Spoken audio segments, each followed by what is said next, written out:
Tuperos y tuperas, today on DOOP by the River, we have another fun-packed episode for you. First off, we're going to talk about what went down in the first matchup against NYCFC for your Philadelphia Union. What a match to remember for the rest of our lives, to say the least. And also today on DOOP by the River, we're going to talk about the next matchup for the Union as we face off against an expansion club in Inter Miami. Tuperos, you do not want to go anywhere because that's all coming up next. Let's get this started. Dale!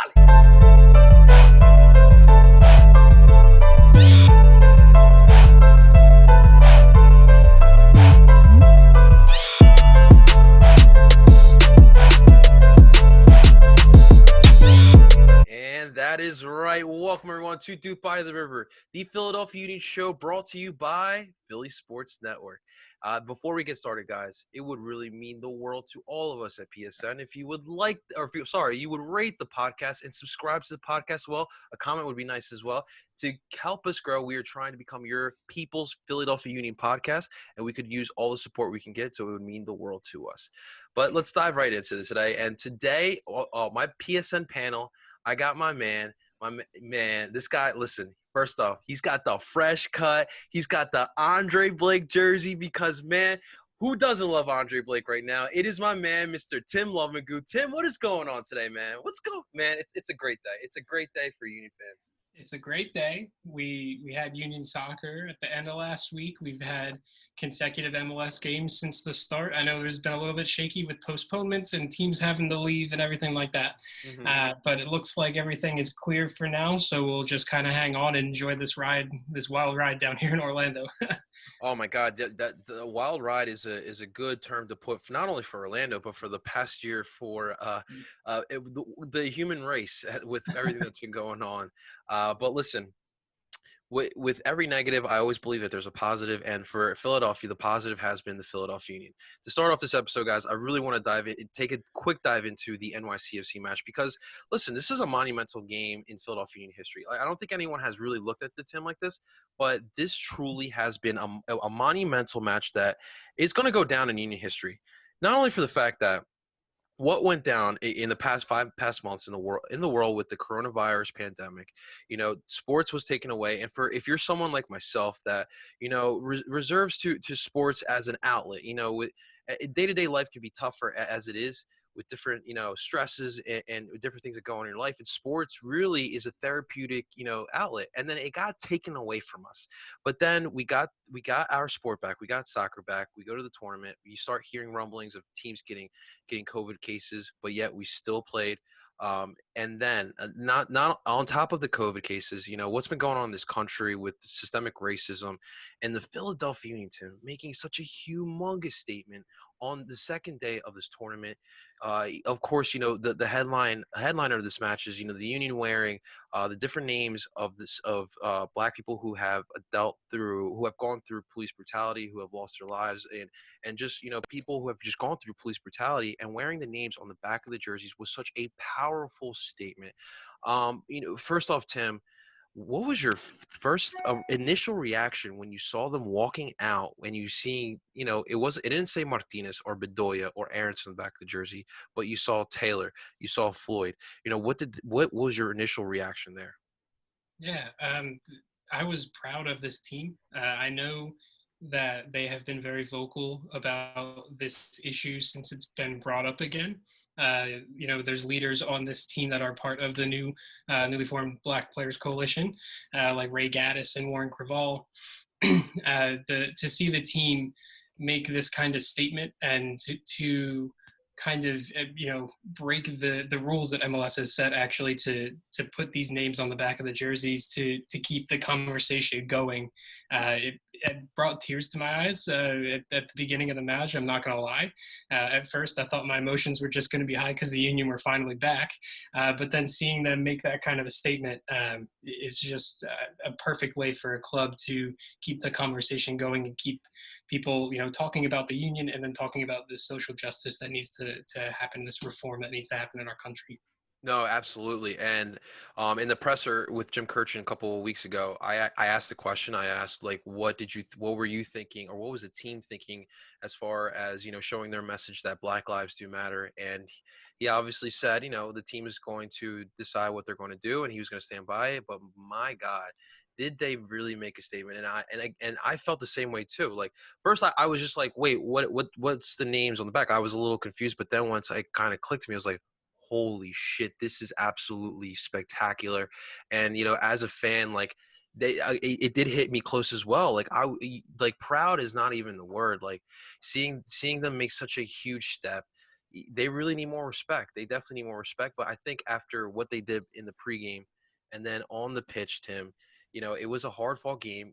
We talked about it in the previews, Tim. Like the rustiness was going to be really prevalent with all the teams in this MLS back tournament, but especially for both of these teams, it felt like both teams were trying to feel out each other. And if you were watching the live stream with me and Liam during the game, we were kind of Liam's stream was a little ahead of mine, but I was kind of just waiting to see what he would say. But it was a lot of back and forth. Jose Brujo Martinez brought some energy, in my opinion. And then in the second half, that's when all the fireworks went off. In the 63rd minute, Alejandro Bedoya from a tough angle got a nice goal on Sean Johnson. Sean Johnson got a hand on the ball, but it still found the way to get in the back of the net. And that's all the Union needed, as it was a hard-fought 1-0 win. Great way to tie Orlando City for first place in Group A early on in this tournament. Tim, what's your thoughts on this match here for the Union in this 1-0 win? Yeah. First off, I was a little concerned at the beginning of the match, just seeing Elsinho in there. I know there was concerns for Sergio Santos and for Wooten and Michi Galina, but to see them start with Elsinho, it scared me a little bit. I think Jim said it best, though, in his press conference after the match, that they went with Elsinho up as a striker to kind of keep the same formation that they had been practicing in, that normal, 4-2 diamond that they play, Mm-hmm. where they kind of shift, the strikers kind of shift out wide, and they allow room for Aronson and Montero to kind of run into those central spaces. So it was nice to see them actually kind of execute it, and it was great that they kind of subbed Elsinho out late or early in the second half there. Yeah. But for me in this game, just looking back on it, I think the play of Aronson and Jamiro Montero and El Brujo in the midfield, and Ali Bedoya, I would say to a certain extent, he wasn't as electric, I think, but the midfield four really impressed me. Aronson looked like he never missed a step. He was able to have those quick turns, the transition to start attacks. The Bedoya goal was all Aronson. If you look back on the replay, the way that he went, started the attack, tried to get a shot off, couldn't get it, and then recycled the play through and got the ball eventually over to Bedoya for the shot. Jamiro, again, with the little crafty moves and the ability to change the pace from a defense to attack. And then El Brujo just going a million miles an hour, running into people, taking people out, showing no fear, hitting some of those fake Agueros, as you and Liam like to say, in the stream. But yeah, no, it was a fun. That midfield four for me is really the group, and I think they should be the group moving forward for sure. I mean, yeah. Listen, like people don't like to talk too much, but like a strong midfield is super important. You know this very well, Tim, being a Liverpool fan. Like everyone likes to commend, that lethal line, that front line that Liverpool does have. Like I know they do have, but listen, that midfield is super important as well. And a lot of what we like to do is here in Philly. The midfield has an important part to do. So we need those four, and I think Tim, I think that El Brujo has cemented himself as at number 6, if we're being quite honest. I don't. He's not the Regista type that Harris Medunian is, but you can't, like, the defensive help. Like you can't underestimate that aspect there. And of course, we can't talk about this NYCFC match without talking about the guy on your jersey right now, Tim. Andre Blake, dude. Andre Blake, he had a hell of a game. Wow. For sure. Dude, like that was that.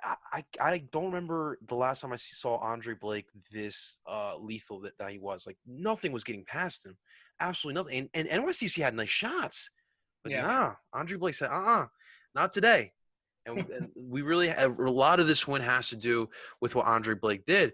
I believe NYCFC had 2 shots on target, sorry, they had 9 shots on target with 18 shots. So they kept Andre Blake really busy. Man. Blake What's your thoughts on that? 7 saves in the game. All of them were, very crucial, especially the last one there in stoppage time, where he's able to get a fingertip on the last second shot, where it just would have been a dagger to lose all 3 points on that one and get a draw. So, like Curtin said in the press conference as well, it's always nice to have a goalkeeper who's in form, who can bail you out when you really need it. And Blake is showing that form right now. There weren't any blunders like maybe we saw a little bit last year, where he's sometimes a step off his game, or he would kind of half commit to coming out for a ball or a cross. This game he seemed pretty solid, and the back line I think helped him a lot too. Jack Elliott and Mackenzie were super solid there. Blesses was in there in the second half too. Blesses came in, they switched to that 3 center backs and at the end, which Jim alluded to a lot in his press conference, which is I think is a nice change to see there. And then even the outside backs, Ray Gaddis had a solid game. He again didn't do too much when you were moving forward with the ball on the wing, but he locked it down when he had to. And then it was nice to see Kai Wagner get a run and to play after his injury, coming back. This was his first minutes of the year. So all in all, you could go through every player on the team that had minutes, and I think you could say that they did a good job against a very good NYCFC team. Like when we talked with the Cooligans in our last podcast, we were saying whoever wins this match is going to likely win the group, barring any crazy results. I think that that Philly and NYC were the 2 favorites, and to grind out a 1-0 result against NYC is a huge accomplishment. And the Union have their first away win against New York City, because that was categorized by MLS as an away game for the Union. So you can chalk that one up. We got the monkey off her back for sure, man. So ladies and gentlemen, your Philadelphia Union are in first place. One last point on my part before we move on to our next match. I was questioning the hydration breaks. I wasn't, really sure. I never seen it before really in soccer. But we could use some more of those. 3 guys got cramps on the pitch on that morning. And listen, in the next 2 matches, I think it'll be a little bit better. Those Florida sun rays in the morning are really, really, really deadly. I've been there in Florida and I know what it's like. So I don't know. I think with the nighttime, the sun going down, it'll be a little bit cooler. And I think that we should be okay. But man, it was a hot day. It really was. Yeah, it was definitely hot, and it's interesting to see those hydration breaks. You see them in some tournament style things, like we saw them in. I think in the last World Cup, or the Women's World Cup as well, but they're totally timeout coaching opportunities, sort of like what you have in. So it's really cool, especially on the ESPN broadcasts, where you get a little bit of the audio, so you can kind of hear. You can be like, oh no, like track this guy, like no, when he moves here, like you need to be ready to spring because we're gonna counter, like that kind of stuff. Like, oh, I love it. It's so good. Yeah, man. Just real quick, Taylor Tolman did a really good job, as always, with their match. It's been a minute since we heard Taylor calling a Union match. Yeah, it's been a minute. That's for sure. We miss you here in Philly, Taylor. Old-time broadcasts with him and JP. They were pretty good. Yes, they were. Again, final score, Union winning 1-0 to tie with Orlando City for first place in Group A. Well, ladies and gentlemen, the next matchup, it's not that easy. We're going to be facing off against one of the expansion clubs that actually can play in this tournament, and that is Inter Miami in their first season. Have yet to win a match here, but it's still not going to be an easy match. And today, to help preview this match against Inter Miami, this is a guy who I have a lot of love for. As someone as myself who kind of started from the bottom, and any support I can get, it really, truly means the world to me, and I really appreciate those type of people. And this guy that we have on today really has been supporting me since day one, and he's actually grown on his own. I blink, and this guy already is a TikTok sensation. Today, guys, to preview the Inter Miami match, I got my man, my boy, my fellow parcero. I got Kevin Acosta, a.k.a. look for him soon, El Gringo Futbol. Kevin, first off, what's going on, man? How are you personally doing? How's everything going down in Florida? What's up, guys? Hopefully you guys are doing well. Here in Florida, as you guys know, in Orlando too, it is hot as hell. Yes, sir. Those Florida summers, man, it gets really hot. I spent a couple summers in Miami myself with having family down there. It does not. It's no joke, bro. It's really no joke. Hopefully, you're staying hydrated. I always, that's number one for me. Make sure you get that's yes. He's got the cup of water there. Keep your sunblock on, man. Even though we're Latinos, like we burn. Trust me, I learned my lesson early this summer. I underestimated the sun, and it bit me right in the ass.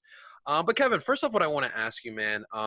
Listen, the application TikTok, right? It's something that has become new to people in 2020. It's been around for a long time, actually. But I think that in 2020, if you are someone that has a brand, a podcast, a business, something you're trying to grow, TikTok is something you need to be in. The amount of people that are on that app is absolutely ridiculous. It's unfair, but you have found a way to find the niches on TikTok, and you have been able to grow to when I first started in January. I think you were at about 1,000, a little under 1,000, and now, my man, I think you're at what 25,000, something like that. So you've been able 21. 21.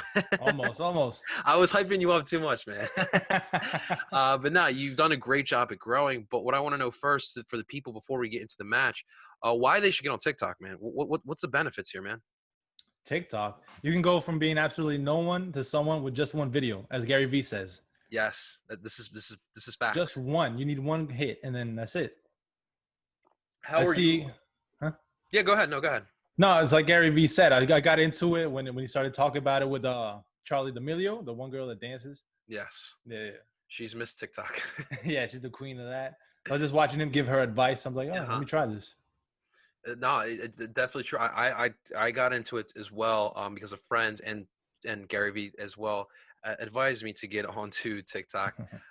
So what worked for you? So obviously, your niche has been soccer, but what have you been able to do with soccer to grow on TikTok? In the beginning, I was thinking of doing skits, and you can see if you scroll back, they're like random ones, but that didn't work out at all for me.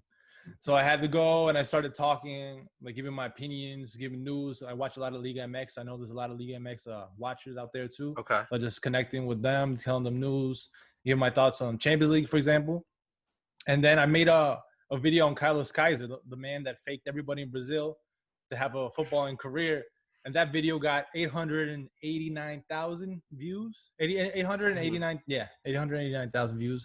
And from then, I just kept going up, man. It's lucky that video. Up, man, congratulations to you, man. Good job on it, guys. We won't get into this. Is not a TikTok how to get a TikTok podcast here, but no, it's definitely I'm always about helping other people, especially people who are trying to make a voice for themselves. So that's definitely an option there. And Kevin, the sky's the limit for him. We're talking about you. We've been talking about YouTube. I want him to get on YouTube personally myself, but that's the beauty. Like Kevin has opened up an avenue for himself, and that's all thanks to TikTok. But Kevin, we're here because both our clubs. You are a proud fan of One Internacional Miami Club de Futbol. And so obviously this has been a new club and it's a lot of new fans, and it's unfortunate that in your first year you get cut short due to the COVID. I kind of want to know what's the mindset going on in the Miami area right now throughout this whole year so far. Right now, well, since the beginning, was Beckham going to have a team or not? It's been all skepticism. Yeah. And then when we started to play, we can't even have a home game. I had the tickets for it already, but that didn't happen. But just now wondering, are we gonna go 0-3 in this tournament? Just be done. That's a really harsh reality. I will say though, you guys should be thankful that you guys are in this tournament because our preview this week was supposed to be for Nashville. We were going to have Parceros Nashville on here, and they unfortunately won't have a tournament. But it is interesting. There was a lot of hype for this Inter Miami squad. Obviously the David Beckham name in soccer worldwide. It resonates everywhere. Obviously, since David Beckham played, it's been a lot of different, right? When David Beckham was here, it was about trying to find that European star that wants to come here and spend the last couple of his meaningful years of his career to help, boost awareness. But now the MLS is trying to actually play, a beautiful style of soccer. You're seeing, teams like Atlanta United, even LAFC, getting young stars who want to prove something. So I think Inter Miami still has some time. But I really do believe in what David Beckham's doing down there in Miami. But listen, Kevin, what did you see against Orlando City? What happened? You guys were up for most of the match, 1-0, and then Orlando City out of nowhere, comes in and steals 3 points from you. So kind of tell us what the hell happened, man.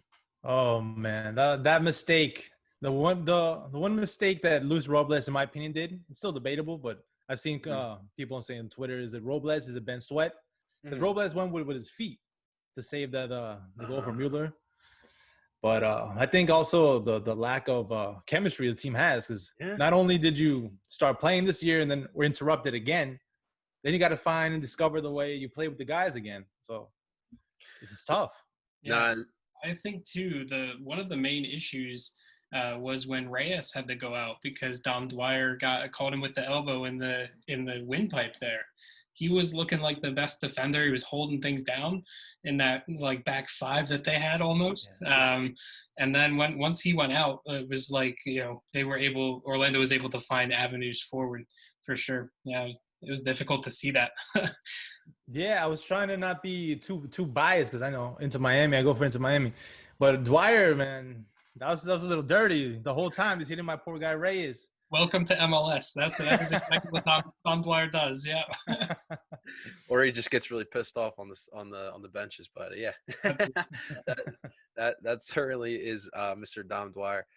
Listen, I think one of the main issues too, you just alluded to the fact that there's a lack of chemistry with Inter Miami, but the number 9 play, it's really important. Obviously in soccer, you got to score goals. I don't know if you guys have that number 9 yet. And listen, I was a huge fan of Juan Agudelo. True story. I told my dad in Colombia to buy me a U.S. men's national team Juan Agudelo jersey because he was supposed to be the next huge prospect in America, and he was Colombian American, and I resonated with it. But yeah, so let's just say that that jersey is collecting dust right now. But no, like I think you guys really need to find the number 9, and that's really hurt you. Like if you could find yourself a quality number 9 that could play alongside Pizarro, you guys it'd be a different story. But it's tough. It's definitely tough. You need time to gain chemistry, and in this tournament you don't get time, so it's definitely tough here. And also Carranza, the guy, I think he's a DP, if I don't remember well. He got signed and immediately got injured. So now the other day he got the last few minutes of the game subbed in for Agudelo, and then we see he's lacking. He's not there yet. But I'm excited for the guy. Yeah, especially with what he does with the Argentina under 20s, he's done really well. That's good. That's definitely you need more players like that. I mean, I think Beckham is going to find that next star somehow. I just think it's not the time right now, and it's going to take some time. But guys, tomorrow we play. It's going to be a 10 o'clock game, 10:30 at night game. It's going to be a late one. But I'd rather that than waking up early. If I'm being honest here.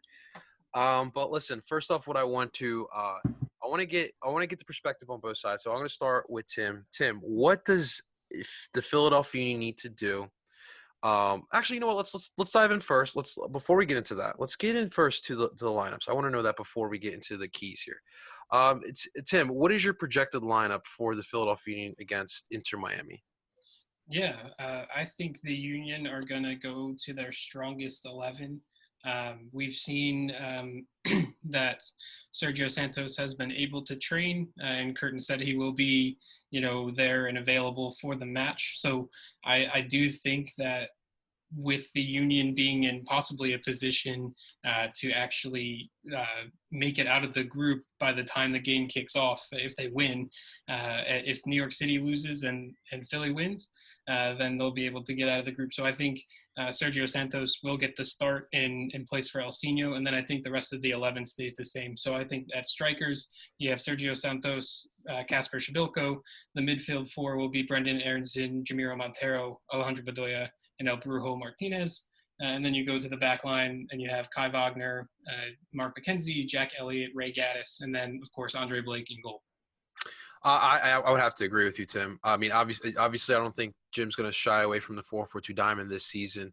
The real main questions are, is Sergio is healthy enough to start?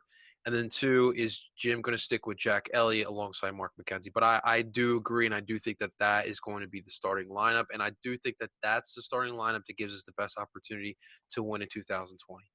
All right, Kevin, what you got for us, man? What is Inter Miami going to line up against this strong, physical Philadelphia Union squad, man? Well, Diego Alonso has been very pragmatic lately, and I understand that with a new team, you want to be Yeah. secure in the back.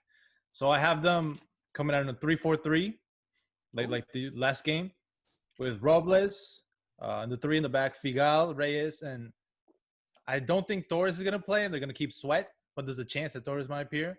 Okay. Nealis, Ulloa, Trapp, and Ambrose, Okay. the 4 in the middle, and then up top, Morgan, Agudelo, and Pizarro. More. Okay. All right. So So essentially, is it essentially the same thing except Torres starting They list? would drop Pellegrini, I would think. That's the one. Pellegrini would be out. Okay. Hey, listen. What are your thoughts on Pellegrini? Because I watched that game and I thought he was all over the place, even the first few games of the season. What are your thoughts, Kevin? I thought immediately that he was a more out-and-out winger. Mm-hmm. But then when I saw him play, this guy doesn't look comfortable in this position. Yeah. And then we saw the other game against Orlando the other week. And as soon as, what's his name, Reyes got injured, and they switched the formation to 4-2-3-1, I think. Yeah. And he was there in the middle, and he was doing much better in combining with Pizarro, much better football, creating more chances, Nealis pushing up, and much better all around. Interesting stuff.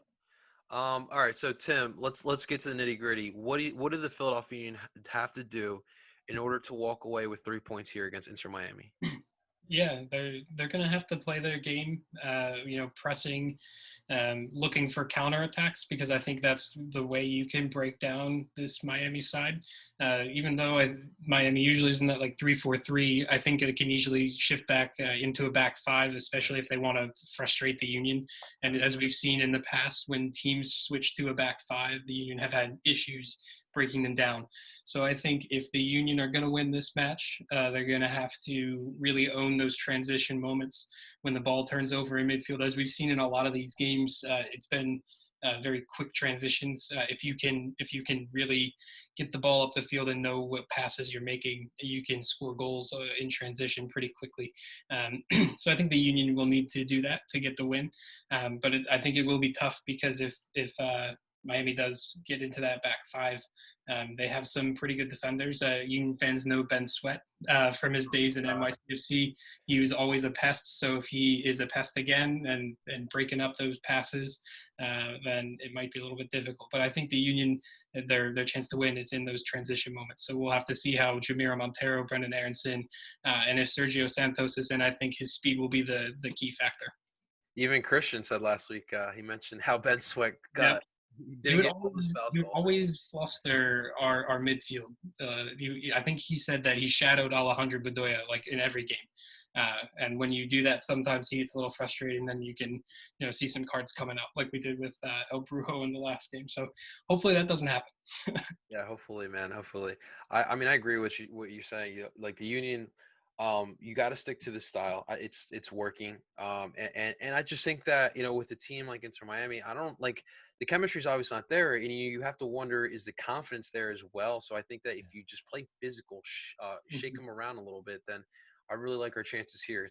Dominate from the first whistle to the last whistle. Just impose your will.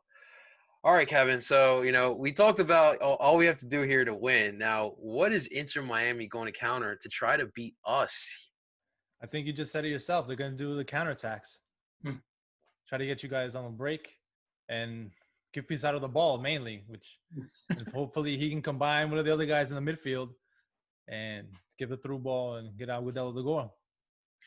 We'll see if that game plan works. I'll tell you what.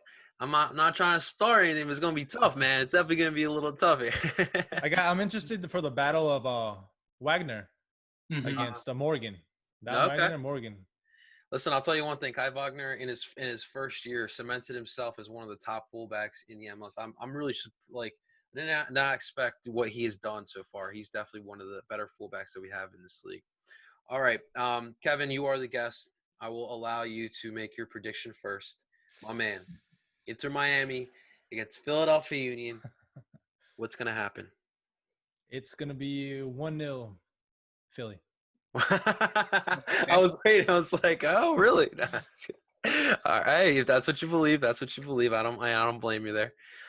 Tim, what do you think, man? What is our blue and gold going to do here? So I got 2-1 to Philly.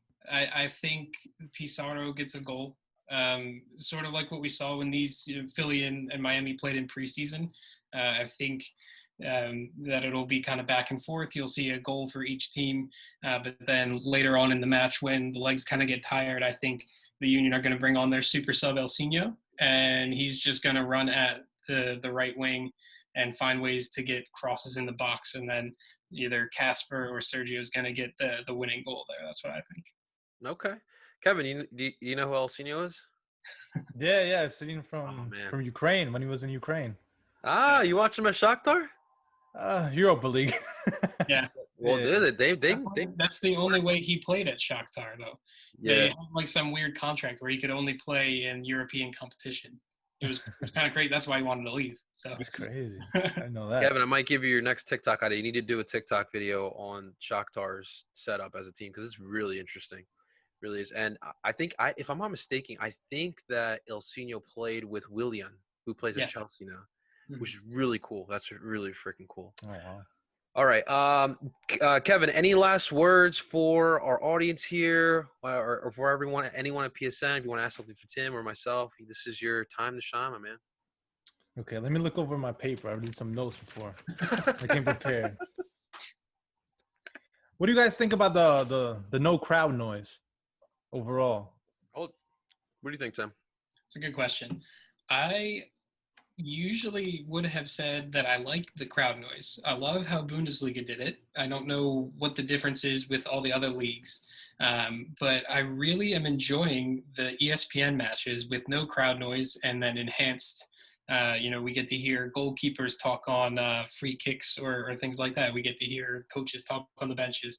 And they bleep stuff out, which it would have been cool if I could pay to not hear that. Yeah. Like I could pay some price to be like, no, let me get the explicit version. I think that would be pretty cool. Like the Jordan doc. Yeah. I don't mind it either way.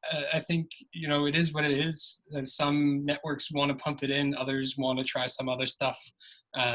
I prefer for this tournament, I think, no crowd noise just because of the setting. It's not a stadium, so there shouldn't be crowd noise. It should feel like a preseason game more than a regular season game. So I think that's where I stand for this tournament specifically.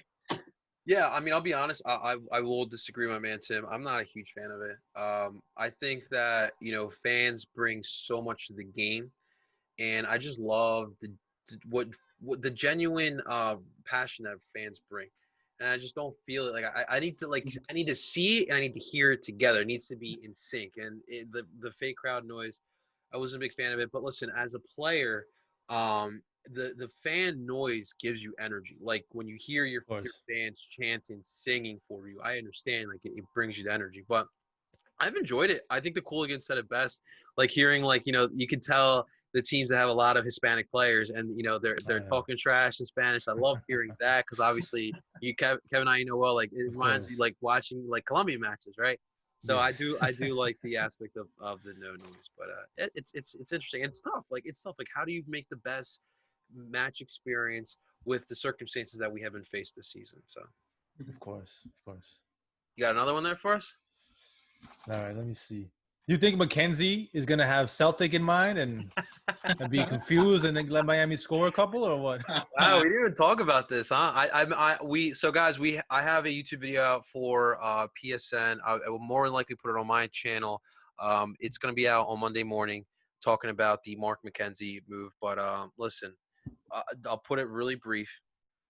I'm okay with Mark leaving if it's for the right price. And I think that Mark right now is at a spot where he's a professional and he's old enough and mature enough to know that right now what is important is the business at hand, and that is Orlando and trying to bring a championship back to Philly.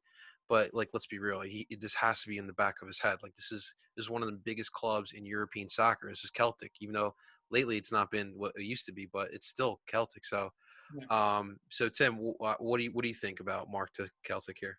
Yeah, I think it's what the union have been trying to do with their homegrowns. And if this is the first one that they can sell to a bigger European club for a substantial amount of money based on what they invested to bring Mackenzie up, then it's a win-win. Obviously, I'd love him to stay in Philly. I think he's a leader on the back line, and he's only, 20 years old, which is crazy. He commands respect of the rest of his teammates. He's very vocal, good leader.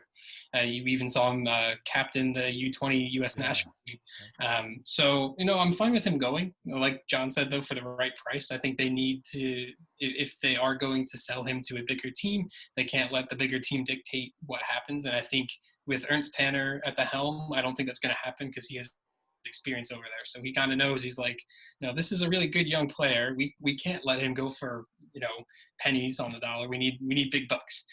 So I'm fine with it. To answer your question about does he let some goals in here against Miami, I think hell no, because he's a really good professional and a leader, and he's going to help. He's going to help Weir. I don't think he'll be at fault if Miami score. At least I hope not. I'm not hoping to not jinx that there. But Yeah, I'll be watching. Tim, no, real quick, what you mentioned there, so if this does happen, this is going to be humongous for our homegrowns, and not even the homegrowns that are coming up, but the homegrowns on the current right now. Like if Brandon Aronson or Anthony Fontana sees that Mark McKenzie got sold to Celtic for $1 million essentially, they're going to do everything they can. They're like, wow, Mark McKenzie could do that. I could do that too. So I think this is going to be a huge chain reaction, and it's definitely good for us to see. And you want to see that right now with our Philadelphia Union here. All right. So Tim, any last words for our guests here?